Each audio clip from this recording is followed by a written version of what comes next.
નિયત તિથિએ નિયત પ્રાભાતિક સમયે ઉજ્જૈનીની રાજસભા સમગ્ર માલવ દેશના પ્રતિનિધિ પુરુષોથી ખીચાખીચ ભરાયેલી હતી. એમાં રાજસિંહાસન પર માલવપતિ મહારાજા પ્રજાપાલ બિરાજમાન હતા. સામંત રાજાઓ બેઠા હતા. શ્રેષ્ઠીગણ ઉપસ્થિત હતો. પ્રકાંડ પંડિતો હાજર હતા. બંને રાજકુમારિકાઓની કળાઓનું જ્ઞાન આપનારા ઉચ્ચ કોટીના પ્રાધ્યાપકો હતા. કુમારીઓની બે માતાઓ રાજરાણી સૌભાગ્ય સુંદરી અને રૂપસુંદરી પણ સુંદર રેશમી પારદર્શક પડદાની પાછળ બેઠી હતી. તદુપરાંત 1000થી વધારે નાગરિક સ્ત્રી પુરુષોથી રાજસભા ઠસોઠસ ભરાયેલી હતી. રાજસભાના મધ્ય ભાગમાં એક ઊંચી વેદિકા બનાવવામાં આવી હતી. તેના પર 2 સુંદર મયુરાસન ગોઠવવામાં આવ્યા હતા. એ 2 આસનો પર રાજકુમારી સુરસુંદરી અને રાજદુહિતા મૈણાસુંદરી બેઠી હતી. બંને રાજકુમારીઓએ સુંદર વસ્ત્રો અને મૂલ્યવાન અલંકારો પહેરેલા હતા. શૈવ મતના પ્રકાંડ પંડિત શિવભૂતિ પાસે સુરસુંદરીએ શૈવ ધર્મનું અધ્યયન કરેલું હતું, જ્યારે જૈન દર્શનના દિગ્ગજ વિદ્વાન સુબુદ્ધિ પાસે મૈણાસુંદરીએ જૈન ધર્મના સિદ્ધાંતોનું તલસ્પર્શી અધ્યયન કરેલું હતું. આજે મહારાજા પ્રજાપાલ સ્વયં પુત્રીઓની પરીક્ષા લેવાના હતા. બંને રાજકુમારિકાઓના જ્ઞાન વૈભવનો ને બુદ્ધિ વૈભવનો રાજસભાને પરિચય કરાવવાના હતા. મહારાજા બંને પુત્રીઓને શાસ્ત્રોના અગોચર અર્થ પૂછે છે. મહારાજા પ્રજાપાલ સ્વયં આત્મતત્વના જ્ઞાતા હતા. પરમાત્મા તત્વમાં એમની શ્રદ્ધા હતી. શૈવ અને જૈન બંને મતને જાણનારા હતા. મહારાજાએ રાજસભાનો પ્રારંભ કરવા પંડિત સુબુદ્ધિને વિનંતી કરી. સુબુદ્ધિએ ઊભા થઈ 2 આંખો બંધ કરી નતમસ્તકી અંજલિ જોડી અને ભગવત સ્તુતિ ગાવા માંડી. કૈવલ્યની વિશુદ્ધ સૌંદર્ય પ્રભાથી જેમનો દેહ ઉજ્જવલ છે, કરોડો સૂર્ય જેમનામાં એક સાથે ઉદ્યોતમાન છે, સ્વર્ગના સુખો, નરકના દુઃખો અને મર્ત્યલોકના બધા ભોગ, પરાક્રમ, સંઘર્ષ, વ્યથાઓ આ બધું જ જેમને પ્રત્યક્ષ છે, નિરંતર સંવેદિત છે, ત્રિલોક અને ત્રિકાળના અનંત દ્રવ્યો, અનંત પર્યાયો જેમની વિશુદ્ધ આત્મપ્રભામાં અનુક્ષણ તરંગિત છે, તેવા પૂર્ણ પુરુષ, પૂર્ણાનંદી, પૂર્ણ સુંદર અર્હત ઋષભદેવના પરમ પાવન ચરણોમાં અમારા નમસ્કાર હો. આ પ્રમાણે મંગલગાન કર્યા પછી તેમણે જાહેર કર્યું: રાજા મહારાજા, શ્રેષ્ઠીઓ, પ્રજાજનો, રાજરાણીઓ, સામંતો અને સૈનિકો, સાંભળો. આજે આ 2 રાજકન્યાઓ સુરસુંદરી અને મૈનાસુંદરી એમને પ્રાપ્ત કરેલા જ્ઞાન વિજ્ઞાનની પરીક્ષા આપશે. પરીક્ષા તો ન કહું, તેઓ મહારાજાના પ્રશ્નના ઉત્તર આપી જ્ઞાન વિજ્ઞાનથી આપનું મનોરંજન કરશે, સાથે સાથે ધર્મ તત્વો સમજાવશે. સર્વપ્રથમ મહારાજાએ સુરસુંદરીને પૂછ્યું: વત્સે, વિશ્વમાં પરમ તત્વ કયું છે? હે તાત, શિવો ભૂત્વા શિવમ યજેત. સ્વયં શિવરૂપ થઈ શિવનું ભજન પૂજન કરવું અને રોમ રોમમાં શિવોહમ શિવોહમ શિવોહમનો નાદ ગુંજતો કરવો એ પરમ તત્વ છે. અનાદિકાળથી સ્વયંભૂ શિવલિંગ જ સ્વયં બ્રહ્માંડ છે. વિશ્વ તત્વે આ રૂપ ધારણ કરેલું છે. બીજું તત્વ છે જગદંબા પાર્વતી. એમાં જ મારી પવિત્ર ચેતના અનંત અનુકંપા રૂપે, કરુણા રૂપે, પ્રેમ રૂપે પ્રગટ થઈ છે. એ પાર્વતી ચરાચર પ્રાણી માત્રની અભયદાત્રી, શરણદાયિની છે. આજ તો આદ્યશક્તિ આત્મતત્વ છે અને એની પાસે જે મહાલિંગાધિષ્ઠિત વિશ્વનાથ છે તે જ વિશ્વ તત્વ છે. દુર્જટીની જટામાંથી ભગવતી અહિંસાની, કરુણાની ગંગા નિરંતર વહેતી રહે છે. સ્વયંભૂ વિશ્વનાથ કહે છે, તમે દૈત્યના વિકલ્પોનો ત્યાગ કરો અને મને જાણો. હું જ તું છું. શિવોહમ શિવોહમ શિવોહમ. અરે, શિવ સ્વરૂપ થઈ શિવનું પૂજન કરો, ભજન કરો, ભોજન કરો. તમારી બધી જ મહાવ્યાધિઓનો હું જ એકમાત્ર શામક છું. તમે ગદરૂપ, તદરૂપ, ચિદરૂપ થઈ જાઓ. શિવોહમ શિવોહમ શિવોહમ. વાણીમાં વિનય, શબ્દોમાં ગાંભીર્ય અને કથનીય શાસ્ત્રીય. રાજા અને પ્રજાના મન પ્રસન્ન થયા. મહારાજાએ સુરસુંદરીને બીજો પ્રશ્ન પૂછ્યો. હે ભદ્રે, પુણ્યથી મનુષ્યને શું પ્રાપ્ત થાય છે? હે તાત, પુણ્યથી મનુષ્યને બુદ્ધિનો વૈભવ મળે છે.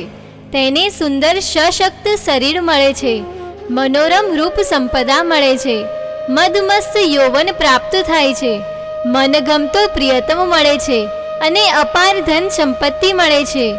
હે તાતપાદ, અમારો જન્મ રાજકુળમાં થયો તે પુણ્યથી. આપના જેવા વાત્સલ્યપૂર્ણ પિતા મળ્યા તે પુણ્યથી. અતિ સ્નેહસ્નિગ્ધ માતા મળી તે પુણ્યથી. અને પ્રેમ તથા મૈત્રી આપનાર સ્વજન પરિજનો મળ્યા તે પણ પુણ્યથી. બધા જ સુખ પિતાજી પુણ્યથી પ્રાપ્ત થાય છે. સરસ ઉત્તર આપ્યો સુરાએ. વિનય વિવેક ભર્યો ઉત્તર આપ્યો સુરાએ. શાસ્ત્ર દ્રષ્ટિથી સાચો ઉત્તર આપ્યો સુરાએ. હું સુરાને લાખ લાખ અભિનંદન આપું છું. મહારાજાના આ નિવેદન સાથે જ રાજસભાએ સુરસુંદરીનો જય જયકાર કરી દીધો. મહારાણી સૌભાગ્ય સુંદરી પણ ખૂબ પોરસાઈ. મહાપંડિત શિવભૂતિ સંતુષ્ટ થયા. મહારાજા પ્રજાપાલ સુરસુંદરીના પ્રત્યુત્તરથી રાજીના રેડ થઈને બોલ્યા. સુરા બેટી, હું તારા પર પ્રસન્ન થયો છું. તે મારી કીર્તિમાં અભિવૃદ્ધિ કરી છે. માંગ, તું જે માંગે તે આપું. આ દુનિયામાં હું જેના પર પ્રસન્ન થાઉં તેને હું જે માંગે તે આપું. તેને ધનના ઢગલા આપું, તેને સુંદર સ્ત્રી આપું, તેને મોટા મહેલ આપું, માન સન્માન આપું, એને ન્યાલ કરી દઉં. અને સાંભળી લે બેટી, હું જેના પર રોષાયમાન થાઉં તેને ખેદાન મેદાન કરી નાખું. એનું નામો નિશાન ન રહેવા દઉં. મારી એટલી અગાધ શક્તિ છે. રાજા પ્રજાપાલના મદ છલકતા વચનો રાજસભામાં પડઘાયા. સુરસુંદરી ઊભી થઈ, બે હાથ ઊંચા કરી મોટા સ્વરે બોલી ઉઠી. આપે કહ્યું તે સાચું છે પિતાજી. આપે કહ્યું તે પરમ સત્ય છે, એમાં કોઈ શંકા જ નથી. આ જગતને જીવાડનાર બે જ તત્વો છે, એક રાજા અને બીજી વર્ષા. હે પ્રજાપાલક સમ્રાટ, આપ જ પ્રજાને સુખી કરનારા છો. ત્યાં રાજસભામાંથી હજારો ઘોષ પડઘાયા. સાચી વાત, સાચી વાત, રાજદુહિતાની વાત સાવ સાચી. મહારાજા પ્રજાપાલ જ અમારા પાલક છે. રાજદુહિતા સુરસુંદરી ખરેખર ચતુર છે, સમજદાર છે, તત્વજ્ઞ છે. સુરસુંદરી વેદિકા પરથી નીચે ઉતરી મહારાજા પાસે જઈને ઊભી રહી. મહારાજાએ ઊભા થઈ ખૂબ વાત્સલ્યથી એના મસ્તકને સૂંઘ્યું અને આશીર્વાદ આપતા કહ્યું. કહે બેટી, તને જે ગમે તે માંગ. આજે તારી મનોકામના પૂર્ણ કરીશ. જરાય સંકોચ રાખ્યા વિના તું માંગ. મહારાજાના સિંહાસનથી ત્રીજા જ સિંહાસન પર બેઠેલા રાજકુમાર અરિદમન તરફ સહસા સુરસુંદરીની દ્રષ્ટિ પડી. એ દ્રષ્ટિમાં રાગ હતો, મોહ હતો, સ્નેહ હતો. મહારાજાને રાણી સૌભાગ્ય સુંદરીએ અરિદમન અને સુરસુંદરીના શૈવ આશ્રમમાં થયેલા સંવનનની વાત કરેલી જ હતી. રાણીને સ્વામી અઘોરાનંદજીએ વાત કરી હતી. અઘોરાનંદજીની વાત સૌભાગ્ય સુંદરી માનતી હતી, એટલે સુરસુંદરીએ અઘોરાનંદજી દ્વારા રાણીને વાત પહોંચાડી હતી. જોકે શંખપુરીનો રાજકુમાર અરિદમન રૂપવાન હતો, બલવાન હતો અને કામણગારો હતો. એટલે એ જ વખતે મહારાજાએ અરિદમનને આદરપૂર્વક પોતાની પાસે બોલાવી પૂછી લીધું. આ મારી પુત્રી સુરસુંદરી તમને વરવા ઈચ્છે છે. તમે પણ મારી પુત્રીને વરવા ચાહો છો ને? રાજકુમારે સંમતિ આપી કે તરત જ મહારાજાએ રાજકુમારના લલાટે કંકુનું તિલક કરી ઘોષણા કરી. હું મારી પુત્રી સુરસુંદરીના વિવાહ કુરુ જંગલ દેશના રાજકુમાર અરિદમન સાથે કરું છું. રાજસભામાં હર્ષનાદ થયા. બેટી મૈણા, મેં જાણ્યું છે કે તે પંડિત શ્રેષ્ઠ સુબુદ્ધિ પાસેથી જૈન દર્શનનું ગહન અધ્યયન કર્યું છે. તું જેવી અનુપમ સુંદર છે એવી જ તું અનુપમ વિદુષી છે. જાણે કે સ્વર્ણની મંજુષામાં કસ્તુરીની મહેક. નહીં તાત, હું એવી વિદુષી નથી બની કે અરહત ધર્મનું એવું ગહન અધ્યયન પણ નથી કર્યું. છતાં ગુરુદેવ સુબુદ્ધિ પાસેથી કિંચિત આરહત દર્શનનો પ્રસાદ જરૂર પ્રાપ્ત કર્યો છે. પિતાજી, સર્વજ્ઞ તીર્થંકરોએ આ વિશ્વને, વિશ્વના પદાર્થોને સ્યાદવાદ દ્રષ્ટિથી, અનેકાંત દ્રષ્ટિથી જોવાનો અપૂર્વ સિદ્ધાંત આપ્યો છે. બેટી, આત્માને અનેકાંત દ્રષ્ટિથી કેવી રીતે જોવાય? હે તાત, આત્મા એક અપેક્ષાએ નિત્ય છે અને બીજી અપેક્ષાએ અનિત્ય છે. એ કેવી રીતે? હે દેવ, દ્રવ્ય દ્રષ્ટિથી આત્મા નિત્ય છે, પર્યાય દ્રષ્ટિથી આત્મા અનિત્ય છે. આત્મતત્વ અજર, અમર, અક્ષય છે, પરંતુ એની અવસ્થાઓ બદલાયા કરે છે. એક દ્રષ્ટાંતથી સમજાવો. જેમ સોનાનો હાર તોડીને, સોનું ગાળીને પછી એ જ સોનાનું કંગણ બનાવવામાં આવે તો સોનું એનું એ જ રહ્યું. સોનું નાશ ન પામ્યું, પણ હાર નાશ પામ્યો, કંગણનો જન્મ થયો. એવી રીતે મનુષ્ય મરીને પશુ થાય તો આત્મા મરતો નથી. આત્માની જે મનુષ્ય અવસ્થા હતી તે નાશ પામી અને પશુ અવસ્થાનો જન્મ થયો. આ અવસ્થા એટલે પર્યાય. આત્મા દ્રવ્ય કહેવાય.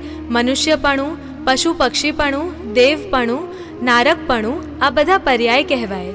આમ દ્રવ્ય દ્રષ્ટિથી આત્મા નિત્ય, અવિનાશી કહેવાય. પર્યાય દ્રષ્ટિથી અનિત્ય, વિનાશી કહેવાય. આનું નામ એકાંત દ્રષ્ટિ. આવી જ રીતે એક દ્રવ્યમાં, એક પદાર્થમાં, એક વ્યક્તિમાં જુદી જુદી અપેક્ષાએ જુદા જુદા વ્યક્તિત્વ જોઈ શકાય. એ કેવી રીતે બેટી? પિતાજી, મારી દ્રષ્ટિએ આપ પિતા છો, મારી માતાની દ્રષ્ટિએ આપ પતિ છો, આપની બહેનની દ્રષ્ટિએ આપ ભાઈ છો, પ્રજાની દ્રષ્ટિએ આપ રાજા છો, મિત્રોની દ્રષ્ટિએ આપ મિત્ર છો, શત્રુઓની દ્રષ્ટિએ આપ શત્રુ છો. આ રીતે ભિન્ન ભિન્ન અપેક્ષાએ આપનામાં પિતૃત્વ છે, પતિપણું છે, ભાતૃત્વ છે, રાજત્વ છે, મૈત્રી છે, શત્રુતા છે અને આવા બીજા અનેક વ્યક્તિત્વ છે. આ છે અપેક્ષાવાદ, આ છે અનેકાંતવાદ. એટલે એકાંત માન્યતાવાળા દર્શનો સમ્યક નથી, મિથ્યા છે. સર્વજ્ઞ તીર્થંકરોએ જેમ આત્માના વાસ્તવિક સ્વરૂપને બતાવ્યું છે તેવી રીતે એ આત્મા અનાદિકાળથી જે કર્મોથી બંધાયેલો છે એ આત્મા અને કર્મોનો અનાદિ સંબંધ પણ બતાવ્યો છે. આત્મા અનાદિકાલીન છે. આત્મા અને કર્મોનો સંબંધ અનાદિકાલીન છે. આ સૃષ્ટિ અનાદિ અનંત છે. આ સૃષ્ટિ પેદા થયેલી નથી, એનો પ્રલય પણ થવાનો નથી. પિતાજી, આ બધી તત્વની વાતો મેં જાણી છે અને તેથી મારા મનનું મને સમાધાન થયું છે. ગુરુદેવ આચાર્ય શ્રી મુનિચંદ્ર સુરીનો પણ મારા પર પરમ ઉપકાર છે. એમણે મને જીવ, અજીવ, પુણ્ય, પાપ, આશ્રવ, સંવર, બંધ, નિર્જરા અને મોક્ષ આ નવ તત્વનો બોધ આપ્યો છે. તેઓએ મને સમગ્ર વિશ્વરચના, 14 રાજલોકનું સ્વરૂપ સમજાવ્યું છે. મૈણા સુંદરી અટકી. મહારાજા પ્રજાપાલે હર્ષથી ગદગદ થઈને કહ્યું, હે પુત્રી, તારી શાસ્ત્ર સિદ્ધાંતની વાતો સાંભળીને ખૂબ આનંદ થયો. બેટી, મને એક વાત કહે કે આ બધા શાસ્ત્ર સિદ્ધાંતોમાં સમગ્ર જીવસૃષ્ટિ પર કયું તત્વ રાજ કરી રહ્યું છે? કર્મો, 8 કર્મો. પિતાજી, અનંત અનંત જીવો, અનંત અનંત કર્મો કે જે 8 કર્મોના ભેદ પ્રભેદો છે તેનાથી બંધાયેલા છે, લેપાયેલા છે, જડાયેલા છે, અવરાયેલા છે અને એ કર્મો જ જીવોને સુખ દુઃખ આપે છે. એટલે મારા કર્મો તને સુખ આપી શકે, તારા કર્મો મને દુઃખ આપી શકે ખરા? ના તાત, દરેક જીવ પોતાના જ બાંધેલા કર્મોથી સ્વયં સુખ કે દુઃખ પામે. પુણ્ય કર્મો ઉદયમાં આવે તો સુખ પામે અને પાપ કર્મો ઉદયમાં આવે તો દુઃખ પામે. પિતાજી, આ દુનિયામાં કોઈ કોઈને સુખી ન કરી શકે કે કોઈ કોઈને દુઃખી ન કરી શકે. એટલે કોઈ મનુષ્ય એવું અભિમાન ન રાખવું જોઈએ કે હું બીજાને સુખી કરું છું કે હું બીજાને દુઃખી કરું છું. રાજસભા સ્તબ્ધ હતી. મૈણાનો મધુર સ્વર દ્રઢ થતો જતો હતો. તે પોતાના પિતા મહારાજાને કર્મ સિદ્ધાંત સમજાવવા ઈચ્છતી હતી. તેણે સ્વરમાં નમ્રતા લાવીને કહ્યું, હે તાત, જન્મ, જીવન અને મૃત્યુ ત્રણેય પર કર્મનું આધિપત્ય રહેલું હોય છે. કર્મોની અપ્રતિમ પ્રબળતાની આગળ દેવેન્દ્રો, ચક્રવર્તીઓ, બલદેવો અને વાસુદેવો પણ ઝૂકી પડે છે, નમી જવું પડે છે. અરે તીર્થંકરોને પણ પોતાના પૂર્વકૃત કર્મોના ઉદયથી આવતા સુખ દુઃખ ભોગવવા જ પડે છે. હે તાત, 12મા દેવલોકના ઇન્દ્ર સિતેન્દ્ર નરકમાં ગયેલા લક્ષ્મણજીને બચાવીને નરકમાંથી લઈ આવવા ગયેલા, પણ તેઓ ન બચાવી શક્યા. નરકની વેદનાથી લક્ષ્મણજીને સિતેન્દ્ર મુક્ત ન કરી શક્યા. માટે હે તાત, મારી શ્રદ્ધા તો આ સર્વજ્ઞ ભાષિત કર્મ સિદ્ધાંત પર છે. પરંતુ બેટી, મારે તારા માટે યોગ્ય વર શોધવો પડે ને. મારે તને સુખી કરવાની ભાવના તો હોય ને. ભાવના તો સહુ જીવોને સુખી કરવાની ભાવવાની છે, પરંતુ હું જ તેને સુખી કરી શકું એવી ધારણા ખોટી છે. તો શું ધારું એને સુખી અને ધારું એને દુખી ન કરી શકું, એમ તું કહેવા ચાહે છે? હા તાત, હું એ મિથ્યા અભિમાન ત્યજવાનું કહું છું. જો કે આવી રાજસભામાં આવી તાત્વિક વાત કરવાની મને ઉચિત લાગતી નથી. આવી સભામાં એટલે કેવી સભા છે આ? જી હજુરિયાઓની સભા છે આ. આપ જે કહો તેમાં હા પાડવાની, સંમતિ આપવાની, બસ એક ખુશામત કરવાની, આવી છે આ રાજસભા. ખેર, જેવી હોય તેવી ખરી સભા. તું તારા માટે કોને પસંદ કરે છે? અથવા તું કહે તો હું તારા માટે યોગ્ય વરની પસંદગી કરું, પરંતુ હવે તારા લગ્ન થવા જોઈએ. મૈણાની દ્રષ્ટિ જમીન પર સ્થિર થઈ. તેણે મનોમન કંઈક નિર્ણય કર્યો. મહારાજા સામે જોયું. તે બોલી, તાત, પસંદગી કરવાવાળી તો હું કોણ? પસંદગી તો મારા કર્મો કરશે. મને મારા કર્મો પર વિશ્વાસ છે. એટલે એક પિતાએ પોતાની પુત્રીના વિવાહનો નિર્ણય નહીં કરવાનો, અને તું કરમ કર્યા કરે છે. તો શું અમે તારા માતા પિતા કંઈ જ નથી? અમે તને જન્મ આપ્યો, તને પાળી પોસી ભણાવી, પ્રેમ આપ્યો, રાજમહેલના વૈભવો આપ્યા. આ બધું તારે મન ખોટું છે? મહારાજાની આંખો ક્રોધથી લાલ બની. મૈણાના જીવનમાં આ પહેલો પ્રસંગ હતો કે જ્યારે મારા પિતાને મેં આટલા ગુસ્સે બનેલા જોયા હતા. આ રીતે રાજસભામાં વિસ્ફોટ થશે એવી મારી કલ્પના ન હતી. પણ સુરસુંદરીના પ્રસંગે જ્યારે મારા પિતાનું મિથ્યાભિમાન ઉભરાયેલું મેં જોયું, ત્યારે મારું માથું ધૂણી ઉઠ્યું હતું. પિતાજી, આપને સહેજ પણ દુઃખ થાય તેવું હું કરવા માંગતી નથી. તો પણ શું? મારી સાચી વાતથી આપને દુઃખ થાય તો હું બીજું શું કરી શકું? એટલે માતા પિતા પોતાના બાળકો પર કઈ ઉપકાર કરતા જ નથી, બાળકોને સુખી કરતા જ નથી. તો પછી અમે આટલા વર્ષ તમારા માટે શું કર્યું? માતા પિતાનો સંતાનો પર પરમ ઉપકાર હોય છે. આપને હું મારા ઉપકારી માનું છું. આપના ચરણોમાં પ્રતિદિન પ્રણિપાત કરું છું. આપની સમક્ષ હું એક સામાન્ય પુત્રી છું. આ વાત જેટલી સાચી છે એટલી જ વાત કર્મોની સાચી છે. હે તાત, મારા પુણ્ય કર્મોએ આપના મહેલમાં મને જન્મ આપ્યો. તમે અને મારી માતા તો નિમિત્ત માત્ર બન્યા છો. તમે મને બધા સુખના સાધનો આપ્યા, પણ મારા પુણ્યના ઉદયથી પ્રેરિત થઈને આપ્યા. મૈણા, આ તારો સિદ્ધાંતનો અહંકાર બોલે છે. નિમિત્ત પણ મળવું તો જોઈએ ને. નિમિત્તનું શું કોઈ મહત્વ જ નથી હોતું? તારે કંઈ ઈચ્છવું તો પડશે, તો તું પામીશ. તું નમીશ તો કોઈ તને ઉઠાવશે. તારી ઈચ્છા મુજબનો પુરુષ તારે નક્કી તો કરવો પડશે ને. તાત, અભિષ્ટની પ્રાપ્તિમાં ઈચ્છા બાધક બને છે. નિરીહ ભાવથી પોતાની આત્મરમણતામાં રહેવાનું સુખ કેવું છે એ કેવી રીતે સમજાવું તાત? કાળ અને કર્મ અનુકૂળ બને છે એટલે આપોઆપ અભિષ્ટની પ્રાપ્તિ થાય છે. હે તાત, સાચી વાત કહેવી એ અહંકાર નથી, પણ સ્પષ્ટવાદિતા છે.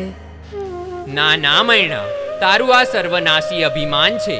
આજ સુધી મેં મારા દેશમાં તારા જેવી સ્વેચ્છાચારી કન્યા બીજી જોઈ નથી. ભલે તાત, આપ એમ માનો. તો શું તું જીવન પર્યંત કુંવારી રહીશ? સ્વચ્છદાચારી, ચોખ્ખું કેમ બોલતી નથી? તાત, હું કંઈ જાણતી નથી કે મારા કર્મો કેવા છે, કેવા કર્મો ક્યારે ઉદયમાં આવશે. હા, એટલું જાણું છું કે યોગ્ય કાળે ને સમયે મને પ્રિયતમની પ્રાપ્તિ થશે, મારી સામે આવીને ઊભા રહેશે. મારે શોધવા જવાની જરૂર નથી કે આપે પણ. મૈણા, તું હદ વટાવે છે. આ તારો સ્વેચ્છાચાર છે. શું તને જન્મ આપનારા જનક જનેતાનો તારા પર કોઈ અધિકાર નથી? મહારાજાની ઉગ્રતા વધતી જતી હતી. સભામાં ઉત્તેજના વ્યાપતી જતી હતી. સભાજનોના શ્વાસ અદ્ધર બંધાયા હતા. હૈયા ધગધગ થઈ રહ્યા હતા. આ રાજહઠ હતી, સામે સ્ત્રી હઠ હતી. હે તાત, જનક જનેતા, આપ આ મારા દેહના છો, તે પણ માત્ર નિમિત્ત રૂપ. મારા આત્માના માતા પિતા તો જુદા છે. આત્માનો શુદ્ધોપયોગ મારા પિતા છે ને આત્મરતિ મારી માતા છે. આ માત્ર વિચાર નથી, સિદ્ધાંત છે, સત્ય છે. તો હું તારો જનક નહીં અને તારી માતાએ તને જણી નહીં? હા, જન્મ આપનારા મારા કર્મો હતા. તમે બંને એમાં નિમિત્ત બન્યા હતા. હું તમારી કૃતજ્ઞ છું. મહારાજ, આપનો ઉપકાર માનવો એ ઉપચાર છે, વ્યવહાર છે, જ્યારે વાસ્તવિકતા એનાથી જુદી છે. દરેક જીવ પોતાના જન્મ, જીવન અને મરણના સ્વામી સ્વયં છે, બીજું કોઈ નહીં. નિર્લજ્જતાની હદ છે ખરી. મારા જ વીર્યનું બુંદ મારી સામે વિદ્રોહ કરે છે. હે રાજન, આપ આપના અનંત વીર્યને, આપના આત્મા સ્વરૂપને ઓળખતા હોત તો. ઉદ્ધવત છોકરી, હું જાણું છું, બધું જાણું છું. હું તને જન્મ આપનાર જનક છું, મારા વિના. તાત, મારા જો જન્મના તમે માલિક છો તો મારા મરણના પણ માલિક કેમ નહીં? જે મારા જન્મના સ્વામી છે તે મારા મરણના પણ સ્વામી હોવા જોઈએ. હે તાત, શું આપ મને મૃત્યુથી બચાવી શકશો અથવા મારી સાથે મરી શકશો? ચૂપ રહે. પિતાની સાથે વિવાદ કરતા તને શરમ નથી આવતી? હું પણ જોઉં છું કે તારો હાથ કોણ પકડે છે. તારા કર્મો તને કેવો વર લાવી આપે છે. માતા પિતાની આજ્ઞા અને મર્યાદાનો ભંગ કરનારી કુલાંગાર કન્યાનું મોં જોવા હું ઈચ્છતો નથી. મહારાજાનો ક્રોધ આસમાને પહોંચ્યો. તાત, આપ મારા પર રોષ ન કરો. આપની આજ્ઞા શિરોધાર્ય છે. આપની મર્યાદા મારી આંખો પર છે. આપ મારા માટે જે પતિ પસંદ કરી લાવશો તેને હું વરીશ. મેં પિતાજીની ચરણ રજ માથે ચઢાવી પ્રણામ કર્યા અને હું મારી માતા રૂપસુંદરી પાસે ચાલી ગઈ.